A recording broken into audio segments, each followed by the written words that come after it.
संजय उवाच दृष्ट्वा तु पाण्डवसैनिकां दुर्योधनस्त्र आचार्यमुपसंगम्य राजा वचनमब्रवीत। अनुवाद इस प्रकार है। संजय ने कहा, पांडव सेना को सैन्य गठन में खड़ा देखकर राजा दुर्योधन अपने गुरु द्रोणाचार्य के पास गया और निम्नलिखित शब्द कहे। इसका अर्थ है, संजय ने धृतराष्ट्र की चिंता को समझा, जो यह आश्वासन चाहते थे कि युद्ध अवश्य होगा। संजय ने ये बताकर उनकी चिंता को दूर करने का प्रयास किया कि पांडव सेना युद्ध के लिए तैयार सैन्य गठन में खड़ी है। फिर वह उन्हें ये बताने के लिए आगे बढ़ा कि उनका पुत्र दुर्योधन युद्ध के मैदान में क्या कर रहा था। चूंकि राजा धृतराष्ट्र अंधे थे, इसलिए उनके सबसे बड़े पुत्र दुर्योधन ने हस्तिनापुर राज्य पर वस्तुतः शासन किया।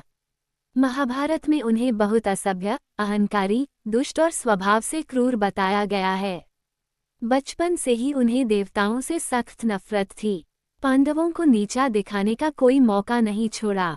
वह जानता था कि हस्तिनापुर के पूरे राज्य पर बिना किसी चुनौती के शासन करने के लिए उसे उन्हें खत्म करना होगा। हालांकि युद्ध के मैदान में खड़े होकर जब उसने पांडवों की विशाल सेना को देखा तो वह चकित रह गया। उसने पांडवों को कम करके आंका था। उन्होंने जो सैन्य शक्ति इकट्ठी की थी, वह उसकी उम्मीद से कहीं ज्यादा थी। दुर्योधन अपने गुरु द्रोणाचार्य के पास सम्मान देने के बहाने गया था, लेकिन उसका असली उद्देश्य अपनी घबराहट को कम करना था। अपने गुरु की ओर उसका कदम ये भी दर्शाता है कि पांडव सेना की विशाल सैन्य संरचना ने उसे घबरा दिया था और अब वह इस युद्ध के परिणाम से भयभीत था।